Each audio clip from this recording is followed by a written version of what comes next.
Bienvenue dans notre émission La vérité de l'Évangile avec Andrew Wommack. Nous célébrons plus de 50 ans à partager la grâce et l'amour inconditionnel de Dieu.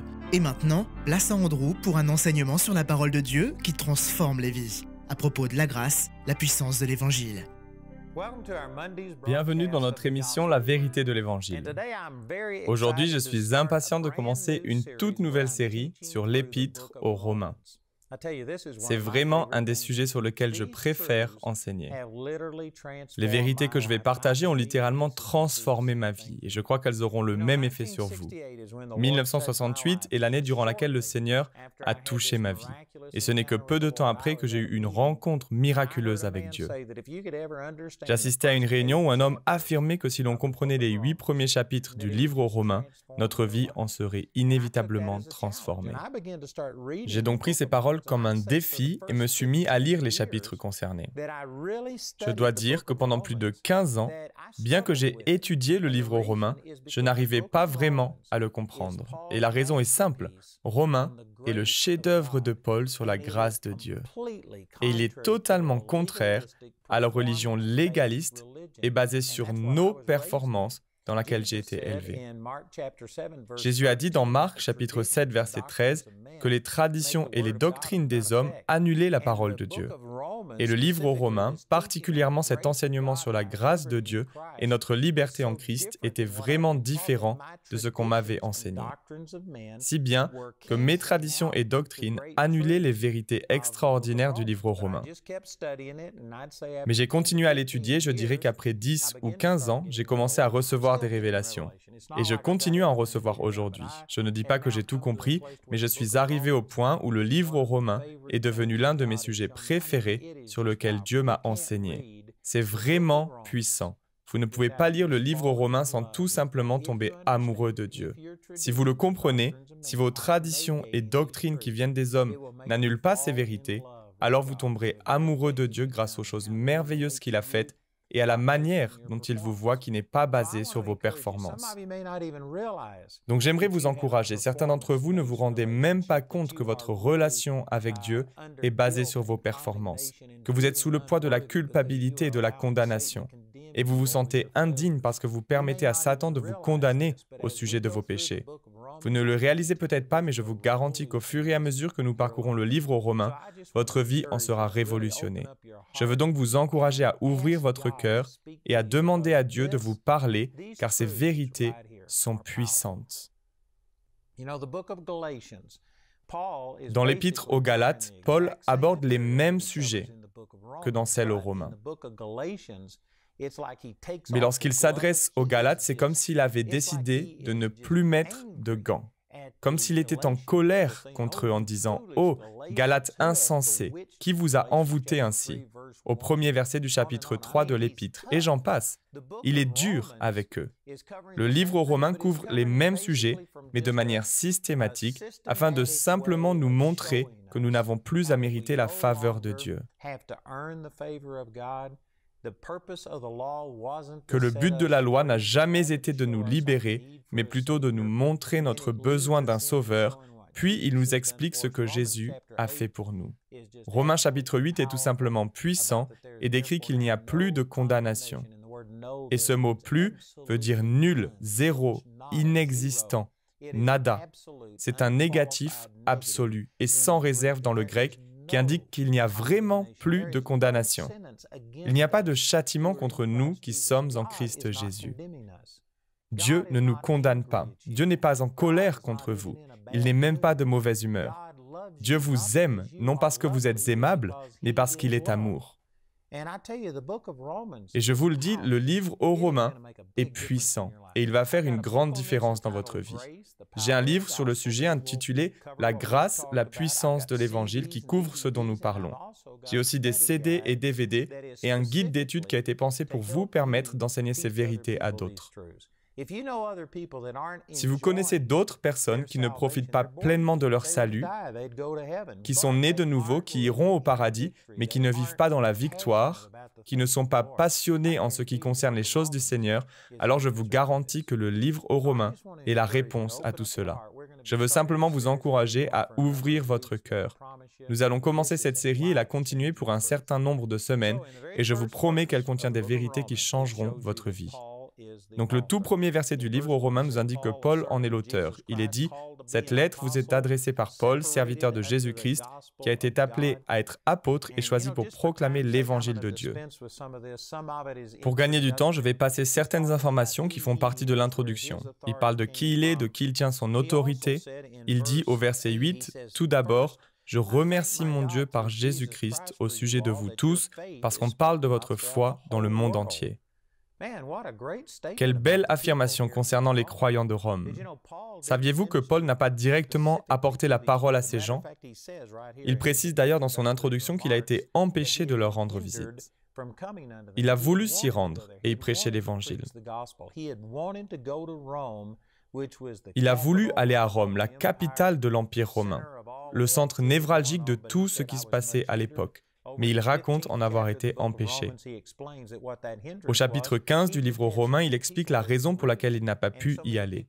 Il avait tout simplement tellement de gens à atteindre et tellement d'opportunités qu'il a décidé de rester fidèle où il était. Mais il dit que maintenant qu'il a prêché l'Évangile à tous ceux qui se trouvaient en Asie, il était prêt à se rendre à Rome. Il s'est avéré qu'il n'y est pas allé de sa propre volonté ou de son propre chef, mais il a fini par se faire arrêter à Jérusalem. Il a passé 2 ans en prison en Judée avant d'être amené à Rome en tant que prisonnier. Ils ont fait naufrage au large de l'île de Malte avant de finalement arriver à Rome où il resta prisonnier pendant 2 ans. Donc il a fini par s'y rendre, mais lorsqu'il écrit cette lettre aux Romains, il ne leur a pas encore rendu visite. Mais il a entendu parler d'eux. Leur foi était connue du monde entier. C'est formidable. Il affirme au verset 11, « J'ai le vif désir d'aller vous voir pour vous transmettre quelques dons de la grâce par l'Esprit en vue d'affermir votre foi. » Vous savez, je survole beaucoup de choses. Il y a de grandes vérités dans ce passage, mais je veux me concentrer sur l'essentiel, le cœur de ce que Paul enseigne dans ce livre aux Romains. Mais alors que nous parcourons ces Écritures, laissez-moi mentionner qu'elles nous montrent que l'on peut importer des dons spirituels à d'autres croyants. Vous pouvez littéralement prendre ce que Dieu vous a donné et le transmettre à d'autres. C'est l'idée qui se cache derrière l'imposition des mains lorsque vous ordonnez une personne. Ce n'est pas une simple formalité religieuse ou un rituel, vous pouvez littéralement transférer des choses. C'est similaire au fonctionnement d'une voiture. Si la batterie meurt, vous devez approcher un autre véhicule et utiliser les câbles de démarrage afin de contourner la batterie défaillante et d'envoyer l'énergie au travers de ces câbles afin de faire démarrer l'autre voiture. Dans un sens, nos mains sont nos câbles de démarrage. Vous pouvez imposer les mains aux gens et libérer la puissance et l'onction de Dieu. Il y a de nombreux exemples de cette vérité. Par exemple, des personnes qui touchent le vêtement de Jésus, comme au chapitre 5 du livre de Marc, lorsque la puissance de Dieu est sortie et a guéri la femme à la perte de sang. Et elle n'est pas la seule à avoir été guérie en touchant simplement le vêtement de Jésus. Pierre, dans le livre des Actes, passait dans les rues et les gens étaient guéris par son ombre. Tout ça pour dire que vous pouvez transmettre, vous pouvez libérer l'onction de Dieu. Et Paul dit, j'ai le vif désir d'aller vous voir pour vous transmettre quelques dons de la grâce par l'Esprit en vue d'affermir votre foi. Puis il affirme au verset 14, je me dois aux Grecs et aux barbares, aux savants et aux ignorants. Aujourd'hui, personne n'utiliserait le mot barbare, mais cela signifie simplement que Paul se doit non seulement aux Juifs religieux, mais aussi à ceux qui ne connaissent pas le Seigneur. Paul se sentait responsable. Et je vous le dis, c'est une chose qui manque chez beaucoup de croyants de nos jours, qui ne ressentent pas la responsabilité de partager leur foi. J'ai d'ailleurs pris connaissance hier d'un sondage effectué par George Barna qui fait toutes sortes d'études et qui est un expert sur ces sujets. Et la conclusion de son enquête est que la plupart des chrétiens ne ressentent pas la moindre responsabilité de partager leur foi avec autrui. Beaucoup de chrétiens, s'ils étaient arrêtés pour leur foi, personne ne pourrait trouver de preuves suffisantes pour pouvoir les faire condamner. Leurs croyances ne se voient pas dans leur vie, ils n'en parlent pas à leurs collègues de travail, à leurs voisins ou autres, alors que nous devrions faire l'opposé. Ce que Paul exprime ici n'est pas seulement pour lui. Nous devrions tous reconnaître que nous avons un devoir, une responsabilité. Pas seulement envers les membres de notre Église ou envers notre famille, mais nous avons aussi la tâche de partager notre foi avec d'autres personnes. Certains d'entre vous regardent ce programme avant d'aller au travail et j'aimerais vous encourager à prier aujourd'hui et à demander à Dieu de vous montrer s'il y a un moyen par lequel vous pourriez aider un collègue de travail ou une autre personne que vous connaissez. Que vous alliez dans une épicerie, dans une station essence, ou que vous achetiez quoi que ce soit, vous pourriez simplement faire ou dire quelque chose qui bénisse les personnes que vous rencontrez. Nous avons un devoir, nous avons une obligation d'agir de cette manière, et c'est ce dont parle Paul. Donc au verset 15, il dit « Voilà pourquoi je désire aussi vous annoncer l'Évangile à vous qui êtes à Rome. » Puis le verset 16 est selon moi le moment où Paul entre dans le vif du sujet. Tout ce que nous avons évoqué étaient des remarques introductives, elles étaient toutes importantes, elles étaient toutes bonnes, mais ici, au verset 16 du premier chapitre, nous trouvons le cœur du livre aux Romains. Et c'est vraiment formidable. Donc, au verset 16, il affirme « Car je n'ai pas honte de l'Évangile ». C'est la puissance de Dieu par laquelle il sauve tous ceux qui croient. Les Juifs en premier lieu et aussi les non-Juifs. En effet, cet évangile nous révèle en quoi consiste la justice que Dieu accorde. Elle est reçue par la foi et rien que par la foi, comme il est écrit dans l'Écriture, le juste vivra grâce à la foi. Ces versets sont puissants, mais savez-vous que beaucoup de gens lisent ce passage aujourd'hui et il semble n'avoir aucun effet sur eux. La raison principale est que les termes « évangile » et « salut » sont devenus des clichés religieux qui sont utilisés à tort et à travers. Nous ne les utilisons pas à la manière de Paul. Je vais donc passer un peu de temps à redéfinir ces mots pour vous. Lorsque Paul affirme « car je n'ai pas honte de l'Évangile », c'est une déclaration radicale pour l'époque. Et c'est tout aussi radical aujourd'hui si vous comprenez ce que le mot « évangile » signifie vraiment. Aujourd'hui, « évangile » est devenu un terme que les gens appliquent à tout ce qui a un rapport au christianisme, à tout ce qui a un rapport avec la Bible ou la religion. J'ai même entendu des témoignages de chrétiens qui racontent avoir distribué des tracts. Et je l'ai d'ailleurs fait moi-même. J'ai distribué des flyers dans les rues après m'être tourné vers le Seigneur pour la première fois qui disaient « Repentez-vous, faites demi-tour ou brûlez ». Et nous donnions cela aux gens. On avait un autre tract qui disait ce que vous devez faire pour aller en enfer. Et en l'ouvrant, les gens découvraient que les pages étaient blanches, vierges. Puis en retournant le tract, on pouvait lire « C'est exact, vous n'avez rien à faire, vous êtes déjà un pécheur, vous vous dirigez droit vers l'enfer. » Et vous savez, juste après m'être tourné vers le Seigneur, je faisais ce qu'on m'avait enseigné. Et c'est ainsi que j'étais élevé. Avec un prédicateur qui se tenait debout sur le pupitre, là où on met sa Bible normalement, puis il se penchait vers nous, attrapait le micro et hurlait « Vous allez en enfer, Dieu va faire ceci ou cela, si vous ne payez pas votre dîme, Dieu va vous envoyer à l'hôpital et il reprendra l'argent par des factures médicales. » Je sais que certains d'entre vous pensent que j'invente ces choses, mais je vous dis qu'on ne peut pas inventer de telles histoires.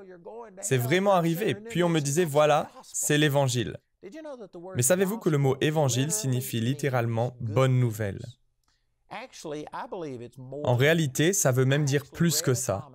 Je lisais un commentaire où ils parlaient de ce mot « évangile » et ils expliquaient qu'en dehors de la Bible, dans toute la littérature grecque que nous avons aujourd'hui, il n'y a que 2 fois où ce mot grec traduit par « évangile » a été utilisé. Dans la Bible, il est utilisé des centaines et des centaines de fois. Mais avant que Paul ne commence à utiliser ce mot traduit par « évangile », il n'avait été utilisé que 2 fois, en dehors de la Bible, dans toute la littérature grecque à laquelle nous avons accès aujourd'hui. Et la raison est qu'il signifie « bonne nouvelle », mais littéralement une bonne nouvelle presque trop bonne pour être vraie. C'est un superlatif. C'était une hyperbole, une exagération. C'est une chose tellement merveilleuse que le mot n'a pas vraiment été utilisé car dans un monde déchu, en dehors de ce que Jésus a fait, il n'y a pas vraiment de bonnes nouvelles, presque trop bonnes pour être vraies. Donc ce mot est très spécifique. Il signifie bonne nouvelle, mais une bonne nouvelle presque trop bonne pour être vraie. Et Paul affirme, je n'ai pas honte de cette nouvelle, presque trop belle pour être vraie, qui parle de ce que Jésus a accompli. Et savez-vous qu'à l'époque de Paul, il n'y avait aucune bonne nouvelle dans la religion juive. La religion juive avait dégénéré dans son ensemble. C'est une affirmation très générale, mais vous pouvez le voir dans les évangiles, que les scribes et les pharisiens étaient devenus tellement légalistes qu'ils avaient même mesuré combien de pas pouvaient être faits un jour de Shabbat. Et ceci n'est pas dans la Bible. Mais j'ai d'ailleurs lu un commentaire sur les Esséniens, un groupe de personnes qui vivaient autour de la mer Morte. Ce sont eux qui ont écrit les rouleaux de la mer Morte que l'on a retrouvés autour des années 50 ou 60, il me semble. Et ce groupe de personnes était tellement légaliste qu'ils refusaient même d'aller à la selle le jour de Shabbat, ne pouvant pas fournir d'efforts. C'est incroyable, mais ce sont des faits historiques. Ils étaient tellement stricts et légalistes. Il n'y avait pas de bonnes nouvelles. Il n'y avait que des règles, que de la condamnation. Et vous savez, alors que nous étudions ces Écritures, je vais vous montrer ces vérités en détail. Mais la loi n'a jamais fait un compliment. Elle est là pour constamment vous montrer où vous avez tort. Il faut faire ceci et cela et encore ceci. Et s'il y avait 10 000 choses à faire et que vous n'en faisiez que 9 999 correctement, la loi ne dirait jamais « bon travail, continue comme ça, tu y es presque. Encore une chose à faire et c'est bon ». Non, la loi ne fait jamais de compliments. Elle ne dira jamais rien de bon à votre sujet. Le but de la loi était de vous montrer votre péché, de vous montrer où vous aviez manqué la cible. Donc si vous aviez 10 000 choses à faire et que vous en faisiez 9 999 correctement, la loi dirait « c'est raté, tu n'es pas digne, tu as manqué la cible ». Avec la loi, on ne peut pas avoir la moyenne. Soit vous avez 20 sur 20, soit vous êtes condamné pour avoir échoué à devenir tout ce que Dieu voulait que vous soyez. On voit cette vérité dans le livre de Jacques, chapitre 2, verset 10, qui dit « En effet, celui qui désobéit à un seul commandement de la loi, même s'il obéit à tous les autres, se rend coupable à l'égard de toute la loi. » Voilà fondamentalement ce que fait la loi. La loi n'a jamais donné à quelqu'un l'assurance d'être accepté par Dieu et d'avoir une bonne relation avec Dieu. Tout ce que la loi pouvait faire, c'est de condamner. C'était l'objectif de la loi. Nous allons continuer d'étudier cela en avançant dans le livre aux Romains. Mais c'est le système qui était en place.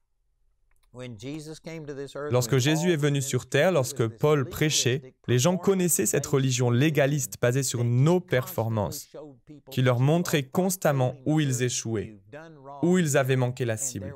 Et ce n'était pas une bonne nouvelle. Il n'y avait pas d'encouragement de la part de la loi. Ce n'était que de la condamnation. Et peu importe votre score, il y avait toujours plus à accomplir. Et à cause de cela, Paul dit qu'il n'a pas honte d'annoncer aux gens cette nouvelle presque trop bonne pour être vraie, qu'ils sont déjà acceptés par Dieu, qu'au lieu de s'évertuer à atteindre un certain niveau, ils doivent réaliser qu'ils y sont déjà grâce à ce que Jésus a fait, grâce à ses actions et non grâce aux leurs. Et lorsque Paul disait cela, les religieux de l'époque étaient vraiment offensés. Et laissez-moi vous dire qu'aujourd'hui, bien que ce ne soit peut-être pas aussi catastrophique qu'à l'époque des scribes et des pharisiens, la situation est la même. La religion vous enseigne aujourd'hui qu'il vous faut garder toutes ces règles et ces régulations pour être accepté de Dieu. Vous savez, dans mes réunions, je donne souvent le témoignage que j'ai vu mon fils ressusciter des morts. Et je demande combien croient que Dieu est capable de ressusciter les morts aujourd'hui. Et les gens qui viennent à mes rassemblements sont en majorité des chrétiens remplis du Saint-Esprit. Ils croient dans la puissance miraculeuse de Dieu, ils croient que des miracles arrivent aujourd'hui, et je sais que presque 100% de l'Assemblée pourraient lever leurs mains et dire « Amen, je crois au miracle ». Mais si je demandais, imaginons que quelqu'un meure ici, aujourd'hui, s'il tombait raide mort, combien d'entre vous croient que Dieu peut le ressusciter d'entre les morts? Savez-vous que la grande majorité de ces gens lèveraient leurs mains et diraient « Oui, je le crois ». Et que je continue en disant « D'accord, si vous le croyez, alors vous venez ici et vous priez pour la personne. » Tout à coup, leur foi se transformerait en peur. Leur excitation se transformerait en appréhension. Pourquoi? Ont-ils arrêté de croire que Dieu pouvait, que Dieu avait la puissance de ressusciter un mort et que Dieu fait encore des miracles aujourd'hui? Non. Ils croient toujours que ça peut arriver. Mais la raison pour laquelle la plupart des gens seraient intimidés et effrayés si je disais « D'accord, vous venez ici et priez pour cette personne » est parce qu'ils vivent avec la conscience du péché. Ils vivent en pensant être indignes, en pensant qu'ils auraient dû faire plus et tout cela. Vous savez ce que c'est? C'est la loi. C'est ce que la loi vous fait. La loi vous fait vivre dans un état constant de condamnation, sachant que Dieu pourrait faire quelque chose, mais doutant qu'il le fera parce que vous ne vous sentez pas digne. Si ce que je dis vous décrit, alors vous vivez sous la loi. Vous ne le réalisez peut-être même pas. Vous pouvez dire « Eh bien non, je n'offre pas de sacrifice d'animaux, je ne porte pas de tunique religieuse et je n'observe pas les jours saints. » Vous savez, c'est exactement comme si vous étiez sur le même chemin, mais juste dans un véhicule différent. Aujourd'hui, au lieu de devoir respecter toutes les lois juives et observer tous ces commandements, de devoir porter des phylactères et ce genre de choses, on se sent obligé d'aller à l'église, on doit payer sa dîme, on doit lire sa Bible, on doit être saint. On ne peut pas se mettre en colère ou perdre son sang-froid. Il faut faire ceci, il faut prier un certain nombre d'heures et il faut faire cela. C'est exactement le même principe, on se trouve sur la même route. Il y a simplement des restrictions différentes, des règles différentes, des régulations qu'il faut suivre. Et c'est la mentalité de la loi de penser qu'il nous faut faire ces choses pour être accepté de Dieu. Ce n'est pas vrai, ce n'est pas l'Évangile. L'Évangile, la nouvelle presque trop bonne pour être vraie, c'est que Dieu vous aime car il est amour et non parce que vous êtes aimable. Et il vous a déjà accordé son pardon, il a déjà payé pour votre péché. La seule chose qu'il vous demande est que vous soyez humble, que vous arrêtiez d'essayer de gagner sa faveur et de mériter une bonne relation avec lui, mais que vous receviez ces choses comme un cadeau en mettant votre foi en ce que Jésus a fait pour vous. Et savez-vous qu'en disant ces choses, en décrivant le vrai évangile, je vous garantis qu'il y a beaucoup de gens qui regardent ce programme et qui sont offensés par ce que je dis, qui pensent que c'est trop simple. Ils disent non, il faut vivre saint, il faut que vous arrêtiez de faire ceci et cela. Et c'est exactement ce système religieux auquel Paul devait faire face en disant que non, je n'ai pas honte de dire aux gens que ce n'est pas par leur propre bonté qu'ils n'ont pas à être saints et à mériter la faveur de Dieu. Jésus a payé le prix à votre place et tout ce que vous avez à faire, c'est de tendre la main et de le recevoir par grâce au moyen de la foi. Et cette vérité est une offense pour les religieux d'aujourd'hui, comme elle était offensive pour les religieux de l'époque de Paul. Et je vous garantis que c'est une affirmation puissante, c'est l'Évangile. C'est la puissance de Dieu pour le salut et la libération de quiconque croit. Aujourd'hui, on ne comprend pas vraiment l'époque de Paul. Et si vous ne pouvez pas comprendre cette idée simple que tout est donné par grâce et s'obtient au moyen de la foi, alors vous ne pourrez pas comprendre le livre aux Romains. Mais alors que nous continuons à étudier ensemble, si vous ouvrez votre cœur et recevez ces vérités, je crois qu'elles vous changeront comme elles m'ont changé, moi et des millions de personnes. À nouveau, j'aimerais mentionner que j'ai ce livre intitulé « La grâce, la puissance de l'Évangile » et nous allons en parler pour quelques semaines. J'ai aussi cet enseignement sur CD et DVD qui vient de notre programme télévisé et nous avons aussi un guide d'études sur le sujet. Notre annonceur va vous donner toutes les informations sur comment vous procurer ce matériel et je vous assure que vous serez réellement bénis. Alors écoutez et appelez ou écrivez aujourd'hui. Le programme d'aujourd'hui fait partie de la série La grâce, la puissance de l'Évangile. Nous espérons que ce message vous a béni. Notre ligne téléphonique est ouverte aux heures indiquées à l'écran. Appelez-nous si vous avez des questions sur ce programme, si vous avez besoin de prière ou si vous désirez commander l'un de nos enseignements. Vous pouvez nous contacter au numéro qui s'affiche à l'écran. Ce programme a été rendu possible grâce au soutien financier de nos partenaires. Si vous souhaitez devenir partenaire, vous pouvez le faire en appelant ces mêmes numéros. Nous vous proposons un livre sur le même sujet que l'émission d'aujourd'hui, intitulé « La grâce, la puissance de l'Évangile » que vous pouvez vous procurer pour 12 €. Les 30 émissions de cette série sont disponibles en DVD pour 22 €. Vous pouvez également vous les procurer en CD pour la somme de 15 €. Si vous commandez les deux formats, CD et DVD de manière simultanée, le prix de l'ensemble est de seulement 30 €. Vous pouvez aussi opter pour les fichiers audio MP3 et vidéo MP4 sur clé USB, toujours pour 30 €. Le guide d'études est pour l'instant seulement disponible en anglais. Il inclut le contenu du livre ainsi que des questions en rapport avec chaque sujet abordé afin de l'étudier seul ou en groupe. Pour tous nos téléspectateurs qui se trouvent en dehors de l'Europe, tous les produits que nous vous présentons sont disponibles dans nos bureaux situés dans votre région. Vous pouvez les contacter grâce aux coordonnées qui s'affichent sur votre écran afin d'en connaître le prix dans votre monnaie locale. Andrew a à cœur que chacun puisse écouter ou regarder ce programme à sa convenance et puisse le partager avec d'autres. Si vous ne pouvez pas vous permettre d'acheter les CD ou DVD, nous vous enverrons un lien afin de télécharger gratuitement l'enseignement de cette semaine en version audio MP3. Notez que vous ne pouvez profiter de cette offre qu'en appelant notre ligne téléphonique. Vous pouvez nous appeler dès maintenant au numéro qui s'affiche à l'écran. Nous nous ferons un plaisir de répondre à vos questions, de prier avec vous ou de vous aider à commander l'un de nos enseignements. Notre ligne est ouverte durant les heures inscrites à l'écran. Nos opérateurs téléphoniques répondront en français ou en anglais selon les informations qui se trouvent sur cette annonce. Toutes les ressources d'Andrew en français se trouvent dans les boutiques en ligne des sites internet de nos bureaux affichés à l'écran. Vous pouvez également nous joindre par email en français et en anglais aux adresses qui s'affichent sur votre écran. Nous avons hâte d'avoir de vos nouvelles. La prochaine fois dans la vérité de l'Évangile. Par exemple, vous pouvez prendre ce que je dis à propos de l'Évangile et de cette bonne nouvelle, que tout ce que Dieu est et a vous est rendu disponible indépendamment de vos mérites et actions.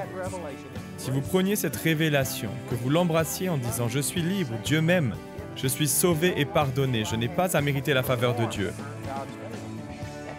Tout cela est vrai, mais si vous preniez ces vérités et que vous disiez « Bon, ce que je fais ne compte pas, je vais aller braquer une banque, parce qu'après tout, Dieu m'aime », peu importe si je fais tout bien ou pas.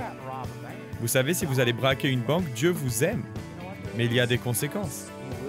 Vous allez vous faire attraper, il y aura une sentence, et même assis dans votre cellule, vous pouvez expérimenter l'amour de Dieu, car il est immérité et gratuit. Il n'est pas basé sur vos performances. Donc vous pouvez passer des moments merveilleux et entrer en relation avec Dieu par grâce au moyen de la foi, tout en étant en prison. Mais qui veut cela ?